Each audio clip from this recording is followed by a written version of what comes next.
Hi, everyone. We actually don't mind if you're on your phones for this presentation.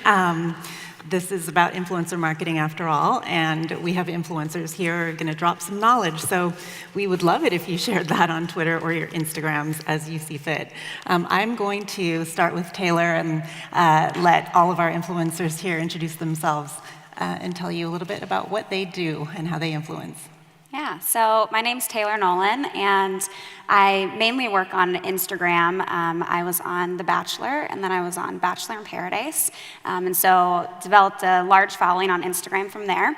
And I collaborate with different brands, and then I also have a podcast that I run called Let's Talk About It with Taylor Nolan, and also, work with different companies for ads on the podcast as well. And my background's in mental health counseling, so the podcast kind of focuses on that. Yeah. Great. And what's your favorite channel? Sorry, your favorite social channel. Where are you most active? Mostly Instagram. I do also use Twitter somewhat, but I'm really not Twitter savvy. Yeah, so mostly Instagram. Yes. And Adam? So I can start off by saying I am not an influencer. Well, maybe I influence dozens of people. My name is Adam Lieb. I'm the founder and CEO of Innervate. We're a tech startup here in Seattle. We build a product called GameSite, which is an influencer marketing analytics platform for the video games industry. So we primarily work with video game companies and brands trying to reach gamers, primarily on channels like YouTube and Twitch. Okay. My name is Benjamin Von Wong. I'm probably one of the only artists here, feeling really out of place. I started off life as a hard rock mining engineer, fell into photography, became a little bit of an influencer that way until recently I shifted over to social impact artwork and create art installations around different topics. And not too sure I fall into the category of influencer either, though I do have followers online. But, So let's talk about that. I think it is important to set a definition of what an influencer is. We've heard from our panel that some feel they are not, some feel they are. We have artists, we have television personality, we have a gaming network influencer agency, analytics agency. So I'd love to, again, let's start with Ben and go down this way. What is an influencer? What do they do? How do you define it? So I think within the industry, I would quantify an influencer as a person who creates something within a very specific vertical. They're very consistent in what they do. They deliver a consistent message. And in many ways, they're playing a character like on a show. And so they're always, they have to always fall within that category of persona in however they're expressing themselves. If they're expressing themselves on Twitter, they have a very unique kind of language that they're using all the time. If they're on Instagram, they have a very unique look. And it's this consistency and the regularity that you need in order to maintain presence that gives you this title of influencer, and you speak out on the topics that you care about. So like Gary Vaynerchuk is always Gary Vaynerchuk. He doesn't deviate from his persona of who he is on stage, who he is on Snapchat, who he is on Instagram. He is this persona. And so in many ways, the reason I don't associate with that title is because I don't want my life, I don't want to be the equivalent of a dancing monkey, in that I want to have a little bit of ownership of my own freedom of who I am and what I do. I don't have to feel beholden to a character that I've created that everyone's expecting me to be, and I find that it puts you in a little bit of a box. So I think that's a little bit of how I would split that up. Okay. Wow, I've never heard that definition. That's really interesting. I like that a lot. I think for our business, where we are pretty much 100% focused on driving performance and actually driving sales for games, activity in games, when we talk about influencers, we're really specifically talking about people who have influence and have influence over an audience. And it's not so much about how big or small it is. And we'll say, well, someone who's a guild leader who has 20 people who they all play the same game, if that person decides to switch to your game, he can influence 19 people. That person's an influencer. So I think when we talk about what is an influencer, we're often talking about the cone of influence. Like, what are they influencing? Are they influencing people's gameplay behavior? And oftentimes when you see a sort of sponsor, someone wants to come in and sponsor content, if there's not a good match, they really aren't an influencer for your brand. So I think a lot of it has to do with, we call the cone of influence. Yeah, I really like your definition, and I think I struggle with something very similar. the idea that we kind of have to be in this box and you kind of have to be this character. And I think for a lot of women on Instagram as well, that it's kind of this, you are just the pretty girl on Instagram and that's your brand. And I think I've kind of fought outside of that box a little bit to where I'm gonna still post things and do things that are authentic to me, even if it doesn't go with the typical pretty girl Instagram vibe. And I would also say that being an influencer is also kind of dependent upon your engagement. Like I think someone with a smaller following can also be an influencer, just depending upon how engaged you are with the people that follow you. Right. It's a little bit of a loaded question because influencers can be defined in so many different ways, from celebrities on down to folks like you and me. Even if you think you're not an influencer, you're still influencing people in real life. So when we talk about influencers in the industry, it's really important to set that baseline first, so that if you're a brand and you're working with an agency, you understand that you're working from a common definition. So that's the very first question of working with influencers in influencer marketing to ask. Moving on, so marketers always want to know what the return on investment for influencer marketing is. So what helps you to deliver ROI? And anyone can just feel free to jump in. How do you show your value? How do you prove your value? I would say for me, how brands typically gauge my value is based on the engagement, based on how many people swipe up to a link, based on how many people use the code that I've provided, based on how many likes you're getting, for some brands, it depends on what the brand is actually looking for, but how many people click on their page and how many followers they gain from you posting them. There are some deals that are more collaborations that aren't necessarily paid. For example, this jumper is a gift from a company that I'm not necessarily getting paid for, but it helps me to have in terms of branding with my look and with being able to create content and just developing good relationships. So even if there isn't an actual monetary value to the collaboration or the partnership, there can definitely still be some value to it. Right. Compensation doesn't always have to be cash money. It's nice when it is, but it doesn't have to be.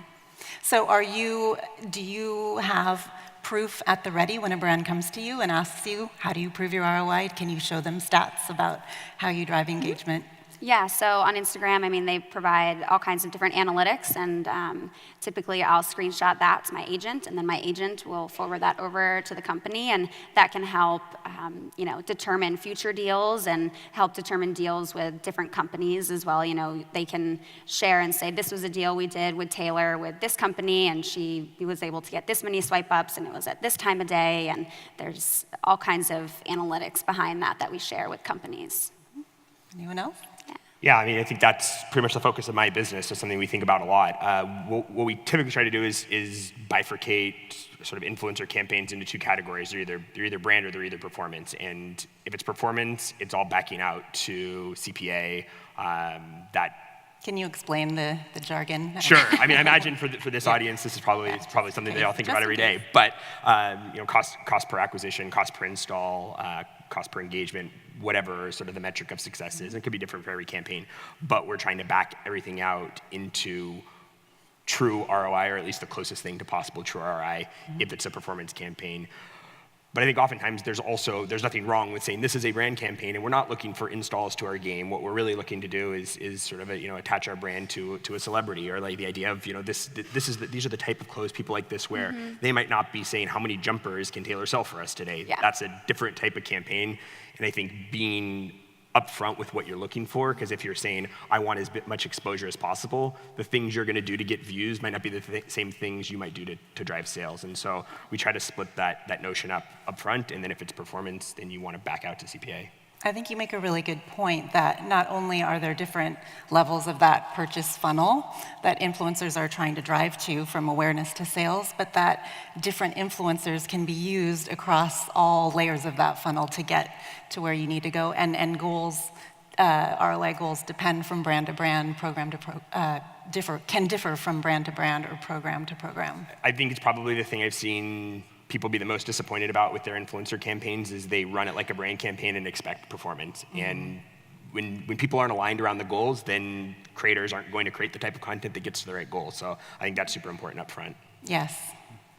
Yeah, I don't bother looking at my own stats because honestly, there are agencies like your own, there are software platforms like yours who do a far better job than my Instagram analytics are ever going to do. And so I just try to create great stuff and let the analytics look at what I do and then pop my name forward to other people. And so I'm very much content first. I try to think of myself a little more as an artist rather than an influencer in that just get out there and create good things, create things that resonate with people, and then along the way, the people who like what you do will come and ask you for help. And then hopefully, in that sense, you become more of a collaborator because you're not just the guy who's making a post that's going to convert a sale, but you're the guy who's creating a conversation around a topic, generating an emotional connection that can then convert into something greater that no statistic will ever actually measure up to. But if you focus on content first that has value, meaning, and purpose, then I think there's something that's a lot stronger there. Yeah, we were having an interesting conversation last night about wishing that brands wouldn't view influencers as ad units because you're so much more than that. The content you create is so much more than that, but yet we still have to speak this ad measurement language, and so how do you find that balance? So that leads perfectly into the next question about what do you want brands to know about working with you? And maybe from where you sit, Adam, you can talk about what it means to translate brand messaging into language or programs that influencers will be excited to do. Yeah, no, I think that is probably one of the things we talk about a lot, which is what's going to get people excited. And in games, oftentimes it's a big game launch or a piece of content that's coming out, and there's excitement around that, and you're looking for people who are genuinely going to be excited.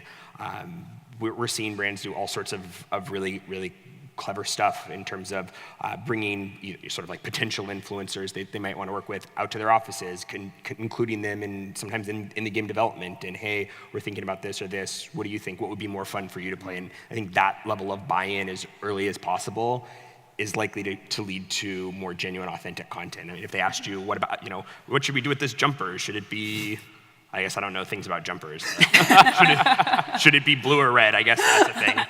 And you're like, oh, red is my favorite color, and they made the jumper for you. I would imagine you'd be more bought into wearing the jumper and posting about it. And Yes. so being as collaborative as early as possible, I think is probably the thing you can do to get people excited. I'll let these folks talk about that. Yeah. So what would you like brands to know?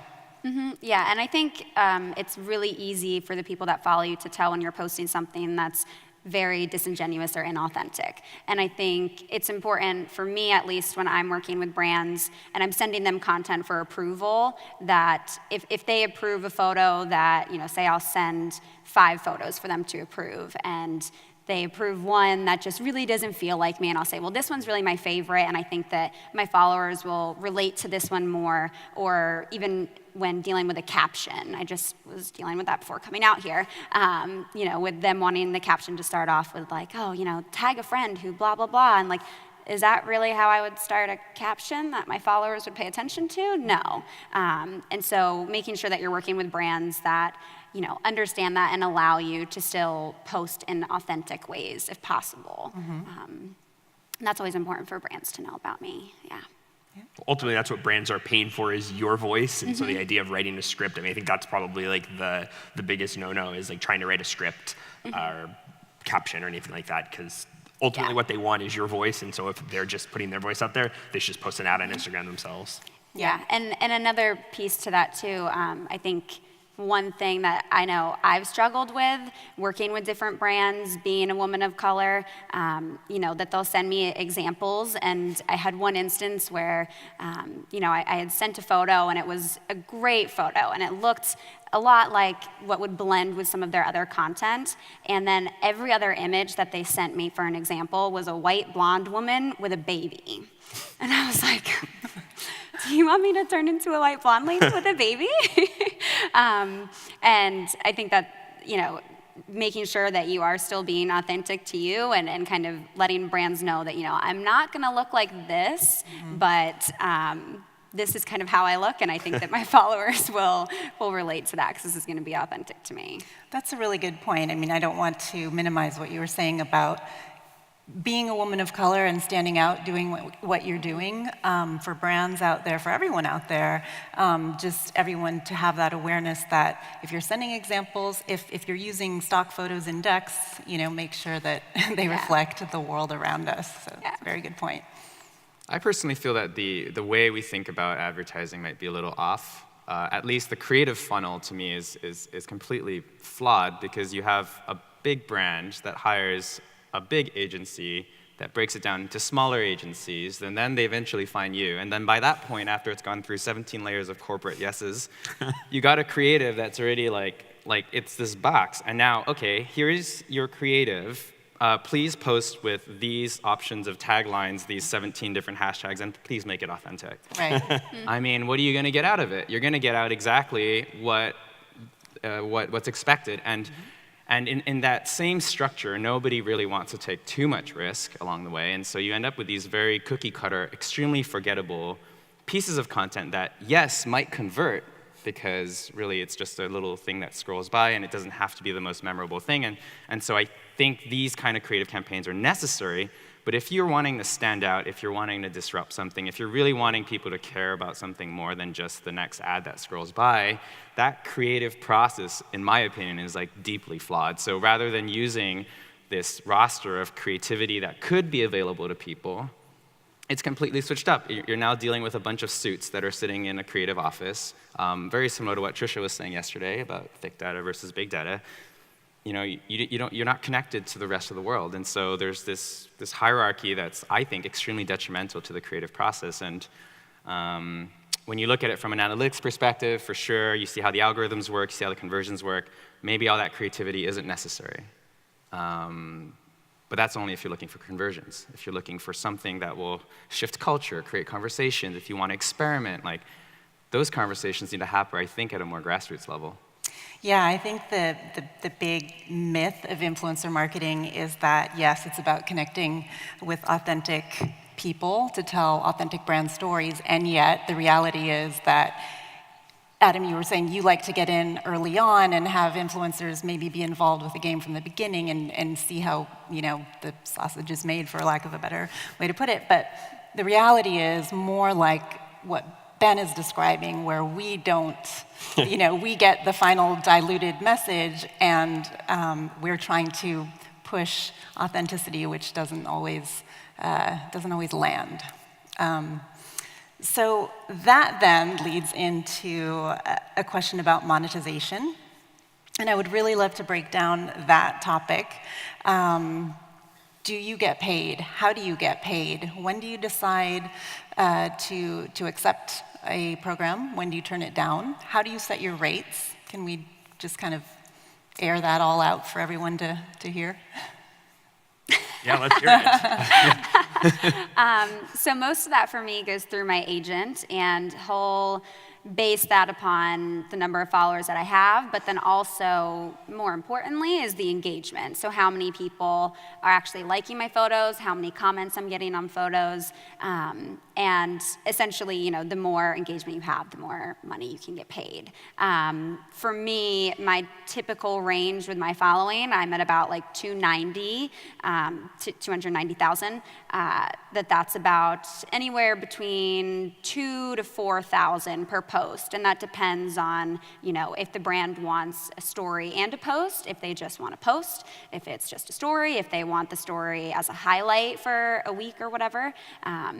And when I'm dealing with perhaps a deal that's more like a collaboration, that's something more that I'll handle directly with the brand, because if my agent's not necessarily getting paid for it, or there isn't the potential for it to become a paid deal, then there's no need for him to be involved in it. So essentially those I handle kind of back end, and then everything else I kind of send through him, and he works with the brands on. Yeah, you make a good point about the pieces of content, the number of pieces of content you're being asked to create impacts your rate. It could be maybe seasonality that impacts rate. It could be how that brand is assigning value to the number of your followers, because there are brands who are like, It has to be 1 million or above. And then other brands who are like, no, we like smaller influencers because the engagement is higher. So Yeah. many factors go into. Yeah, and it totally does depend on, the season per se. Like literally for me, with being on The Bachelor and being on Paradise, when a season is airing, engagement is a lot higher. So I'll have more work when there is a new season of Bachelor or Bachelorette airing because people are paying more attention. I was a couple from Paradise, and so being a couple, you have more opportunities for engagement, especially certain ads will want the ad to actually be the couple itself, and then that is definitely a higher rate.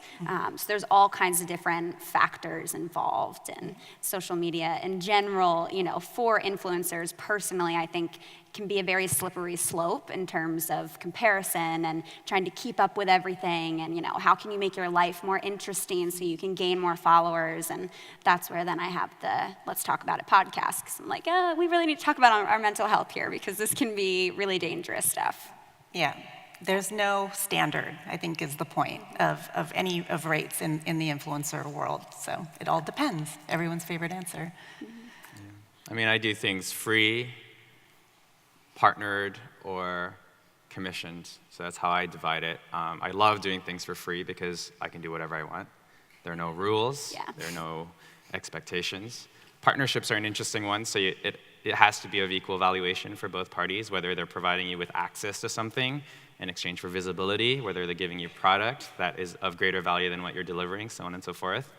And then the full-on campaigns. I mean, my projects, I do maybe 6 projects a year, so they're entire campaigns, they're full multimedia campaigns. I sort of bridge on the agency side there, and so, for those, we're negotiating for a bunch of months. They take 6 months to come to fruition or build something really elaborate, and so I feel like I fall a little bit outside of the category of standard influencer marketing. I've been asked pretty rarely to post, I guess, lifestyle-based sponsored posts here and there, but I'll do it. I mean, hey, it's a few $1,000 just to make a post. I'm like, oh! Pay your rent. Yeah, Sounds gotta nice. take the money when it's there and move on. And people are used to seeing ads now. I feel like there's this sort of, I think the backlash towards sponsored things has gone down. There was this period in time where people just hated you because you were finally making some money somewhere. That sort of subsided, so it can be a win-win there too. So I think it's basically a measured sort of a measured thing. But I put it in categories, and it's like no structure. 0 to 100K, who knows? Yeah. I mean, I want to just, before moving on to Adam, I want to come back to something you said. You said, well, I take the money when I need to, but you're still accepting programs or brand partnerships that align with your personal values. Yeah, so all my any major project that I do are all social impact driven. Like it's been 2.5 years, I haven't done anything outside of that box, so I'm pretty happy that I've managed to make that work. It took a long time, I think it went 18 months without work to get to that point, but now it's sort of working. And I feel like I just had to get over that hump, which was rough. I definitely filter who I decide to work with based on what they represent and Yeah, I what they think. don't represent. And we're going to come to you, I promise. But I want to just keep on this subject for a second because there's this myth out there that if you're an influencer that's paid, you can't possibly be unbiased, or somehow that compensation is shaping your content creation. And I'd love to sort of just quickly maybe debunk that or have your thoughts on that, because I think that is a legacy way of thinking from PR agencies, thinking about influencers as journalists, and journalists don't get paid and so forth, but yes, journalists do get paid. They have jobs. Ads pay for their jobs. And the notion that influencers don't need PR to create content. You're perfectly capable of coming up with your own content ideas. You don't need a press release in front of you to spark ideas. So when you have that match with a brand that perfectly aligns with your values and your lifestyle, it's a match made in heaven. It's absolutely can be a really authentic relationship, not to overuse that word. Yeah, no, for sure. I mean, those are the matches made in heaven, of course, where you can get paid to do what you like and Right. support the things you both believe in. And I mean, Yeah. Finding them is another thing. Someone make an algorithm for it, please. Yeah, and I would say for me, a lot of the kinds of brands that I work with are like beauty products. That's really big for women on Instagram to do different kinds of beauty products. And I won't ever post one that I don't actually use. So like typically I'll have a brand send me the products first and I'll be like, yeah, like let me try it, like let me make sure I like it, because then otherwise it'll feel very uncomfortable for me to do a story being like, oh, you should really check out this product. This product's really great. When it's like, I don't use it and I don't like it. Right. So that is really important for me to work with brands that, if it's a shake, that I actually read all the ingredients and make sure I agree with the ingredients, make sure I agree with what the company's doing. If it's a skincare product, that it actually works on my skin. So that's very important to me. Okay, back to Adam and your thoughts on monetization. Yeah, no, I think we're moving towards a world where close to everything is going to be paid. I think there's a lot of customer confusion around sort of what you said, which is this thing is paid, this thing is partnered, and this thing is free. Specifically in games, we see a lot of brands that are like, hey, this person plays my competitor's game, it's a similar game, I bet they'll really like it. I bet I can convince them to play it for free and stream it for free or make a YouTube video for free.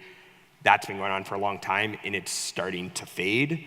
I think it causes customer confusion because you have someone who gets a free key to a game or a free stay in a hotel or whatever, and I mean, they are getting paid, they're getting paid with cash. But what we're seeing is, especially on the agency side, a lot of pushback there because you're getting someone to create a piece of content that maybe they could charge 10 or 20 grand for, and they're doing it for free because it matches with their brand or whatever. Mm-hmm. Where, my prediction would be 5 years from now, we're not seeing unpaid influencer work. Anything that matches with sort of brands is going to be paid, and I think it's probably good for everyone. What would you like to tell those influencers who are accepting the free games?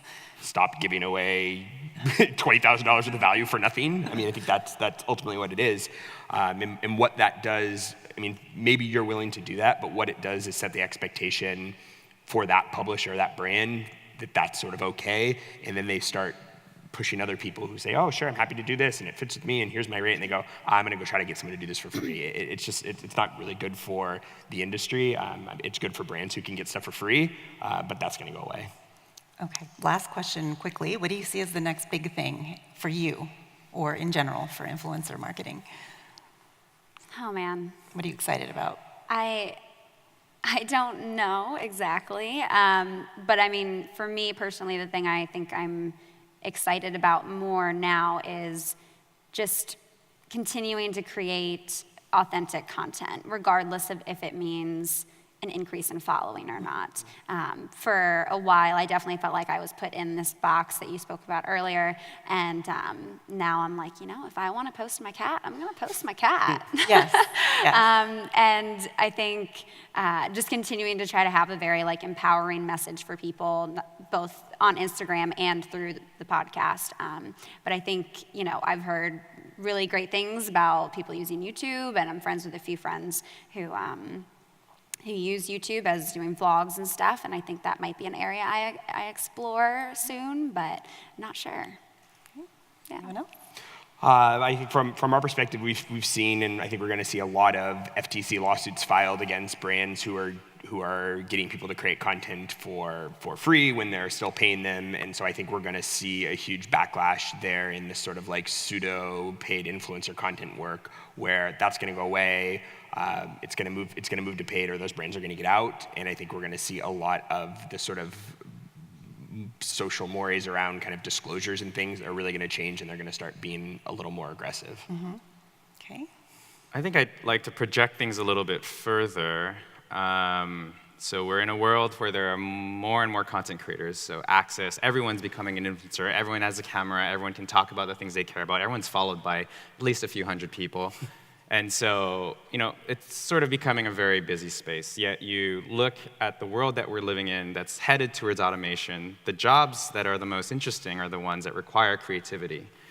And so actually where I feel it isn't so much about influencer marketing, but the role of a creative moving forward, I think, the new titles to vie for, the ones that will be the most exciting, are this idea of creative residencies within corporate structures to have more orthogonal ways of thinking, to come up with radically different ideas and engagement. And there's always going to be that same pyramid. So like, I've taken things for free. I'm sure you have when we first started out, but that's the way it works. Like, you do things for free when you start out and no one cares about you. And then as you get bigger, you're just like, oh wait, why am I just got paid $5,000 to do this thing. Why was I doing it for free then? And then just sort of like do that. So this is sort of that cycle that's just constantly going to happen and get worse, I actually think, probably, because now more people have access to a device and more people can tell their friends about what they're doing and so on and so forth. So I think that new uprising is always going to stay the same, and that churn is always going to stay consistent, and there's always going to be a lot of noise, if not more, over time.